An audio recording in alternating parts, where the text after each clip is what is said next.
ever just not like somebody and maybe not like him more because your parents want you to like them? That's how the book Ivy and Bean starts. Over the next couple episodes of Book Bites from the Ooster Free Library, we'll find out what happens from there. I'm Miss Melissa with the first episode of Ivy and Bean by Annie Barrows, illustrated by Sophie Blackall, and published by Chronicle Books. That's Bean. No thanks. Before Bean met Ivy, she didn't like her. Bean's mother was always saying that Bean should try playing with the new girl across the street, but Bean didn't want to. "She's 7 years old, just like you," said her mother. "She seems like such a nice girl. You could be friends." "I already have friends," said Bean. And that was true. Bean did have a lot of friends. But really, she didn't want to play with Ivy because her mother was right. Ivy did seem like such a nice girl. Even from across the street, she looked nice. But nice, Bean knew, was another word for boring. Ivy sat nicely on her front steps. Bean zipped around her yard and yelled. Ivy had long, curly red hair pushed back into a sparkly headband. Bean's hair was black, and it only came to her chin because it got tangled if it was any longer. When Bean put on a headband, it fell off. Ivy wore a dress every day. Bean wore a dress when her mother made her. Ivy was always reading a big book. Bean never read big books. Reading made her jumpy. Bean was sure that Ivy never stomped in puddles. She was sure that Ivy never smashed rocks to find gold.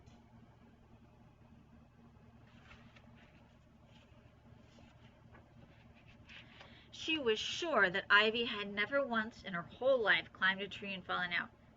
Bean got bored just looking at her. So when her mother said she should play with Ivy, Bean just shook her head. "No, thanks," she said. "You could give it a try. You might like her," said Bean's mom. "All aboard! Next train for Boring is leaving now!"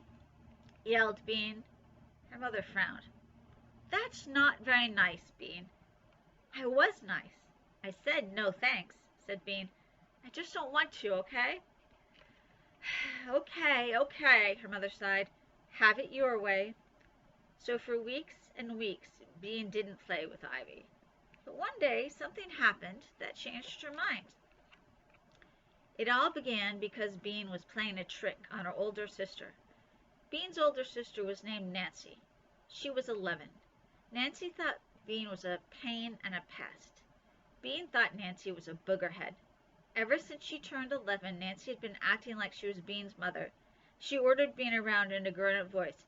"Comb your hair, no more pretzels, brush your teeth, say please." Bean's mother said that Nancy was going through a stage. Bean knew what that meant. It meant Nancy was bossy. Bean also knew that nobody likes bossy kids, so she was trying to help Nancy be done with her stage. Here's how she helped. She bugged Nancy until Nancy freaked out. Bean thought this was pretty helpful.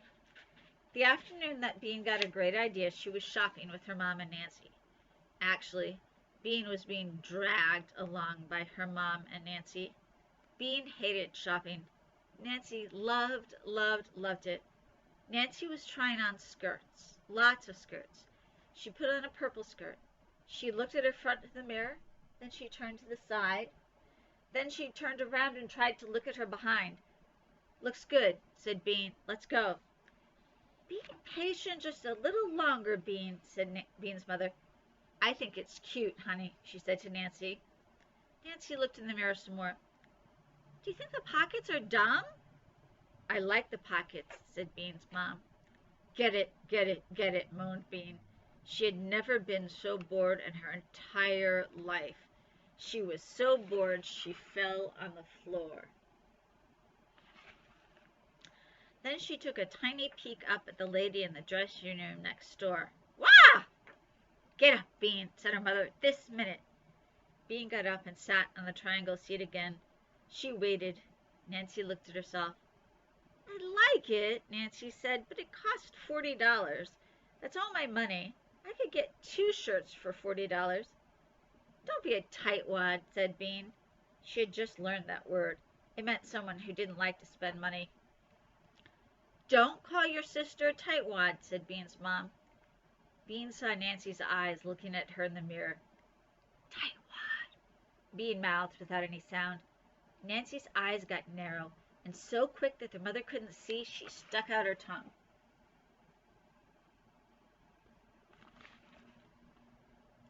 Then Nancy turned to her mother and said, "I think the skirt costs too much, Mom. I think I'd rather try on some tops." Bean knew then that Nancy was being slow on purpose, just to drive her crazy. But then Bean thought about kicking her in the shin.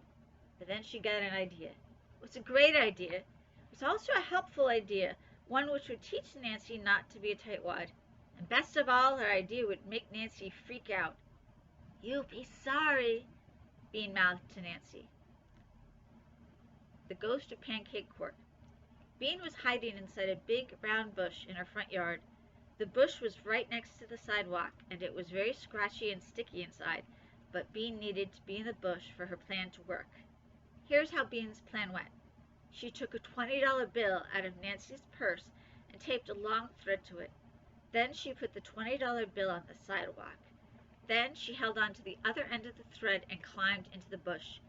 Nancy would be coming home from school soon. She would see the money on the sidewalk.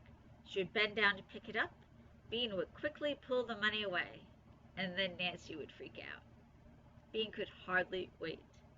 There was only one problem. Nancy didn't come. Bean sat inside the bush for a long time.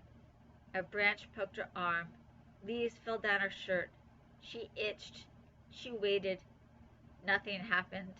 It was very quiet. Bean was hardly ever this quiet for this long. Because there was nothing else to do, she looked at the house across the street. Really, it wasn't across the street, it was around the street. Bean loved her street. The first reason was its name, Pancake Court. The second reason was that it ended in a big circle right in front of Bean's house. Her dad called it a cul-de-sac. Bean called it cool. If Bean started riding her bicycle at the end of the block and pedaled really, really hard, she could whiz around the circle, tilting low over the sidewalk like a motorcycle racer.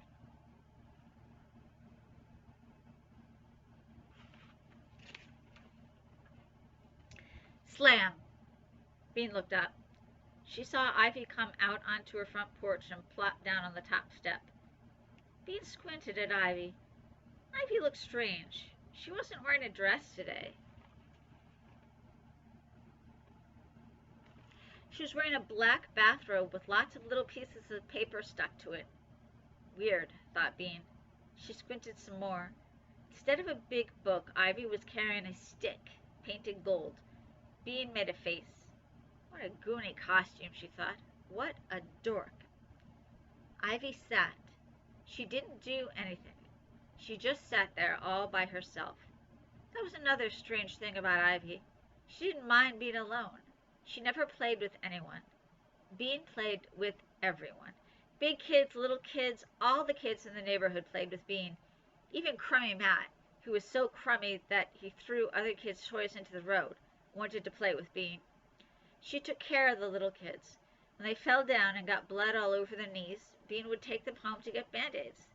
The big kids let her play with them because she had good ideas, like seeing how many backyards they could cross without touching the ground.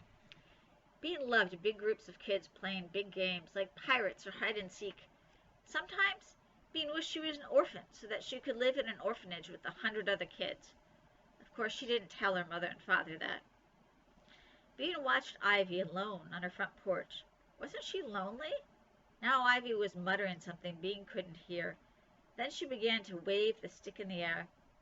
Bean couldn't stand it anymore. "What the heck are you doing?" Bean yelled from inside her bush. Ivy looked all around. Bean forgot that Ivy couldn't see her. "What's with this stick?" she yelled. Ivy's eyes got big. "Who's there?" she said. "Are you a ghost?" A ghost! What a great idea! Bean made her voice scratchy and spooky. "Yes," she howled. "I'm the ghost of Mr. Killip. I lived in your house before, and I died there too." Mr. Killip had actually moved to Ohio, but Bean thought it was more interesting to say he had died. "I've come to haunt you. Tonight when you're sleeping I'll wrap my icy fingers around your neck." "Bean, what are you yelling about?" Oops, it was Nancy. Bean meets Ivy. Bean peeked out between leaves. Nancy hadn't seen the $20 bill. She was standing on it. Thought Bean. Her plan was a bust. But if she kept on being a ghost, maybe she could scare Nancy a little. "I'm going to wrap my fingers around your neck," she howled in a spooky voice, "and I'm going to spit in your ear." "No, you are not," said Nancy. She didn't sound scared. She reached into the bush and yanked Bean out. "Stop yelling!" That's when she saw the $20 bill. "Hey," she said, "where did you get the money? You don't have $20. Then she saw the string. "I see what you're doing, burp face. I bet this is my money, too." Then she picked up the bill and looked at it. "You stole my money! I'm going to tell Mom." She began to pull Bean toward the front door. Uh-oh, thought Bean. None of her ideas were working out today. So she had two choices. She could go inside with Nancy and face Mom, or she could run. So Bean fell over on the ground and started to wail. "My ankle! Ow, ow, ow! My ankle's killing me! It's sprained!" She held her ankle. Nancy frowned. "You didn't sprain your ankle, you faker," she said, but she bent down to take a look. That was all Bean needed. She stood up and ran. She ran out of her yard and around Pancake Court until she found herself in front of Ivy's house. "Ooh, you're in trouble now, Bernice Blue," yelled Nancy. "I'm going to tell Mom." Bernice was Bean's real name. People only used it when they were yelling at her. Bean couldn't help it. She just had to stick out her tongue and say, "Pfft." She just had to turn around and wiggle her behind at Nancy. "That's it," Nancy yelled. "I'm getting Mom." She stormed into the house. For a minute, Bean felt happy. She loved making Nancy mad. But when Nancy was gone, Bean began to worry. Mom hated it when she did more than one bad thing at a time. Nancy counted, taking the money, lying about her ankle, leaving the yard without asking, and wiggling her behind at Nancy. 4 things. 5 if you counted pretending to be a ghost. Bean was going to be in big trouble. How big? No dessert, for sure. No videos for a week? Maybe? But it could be even worse. Her mom might send her to her room for the rest of the day. Bean hated that. "Hide." Bean looked up. She had forgotten all about Ivy. Ivy was still sitting on her porch. She had been watching the whole time. She knew that the ghost of Mr. Killip was really Bean inside the bush. Bean expected her to be mad, but she didn't look mad. She looked excited. "Hide," she said again.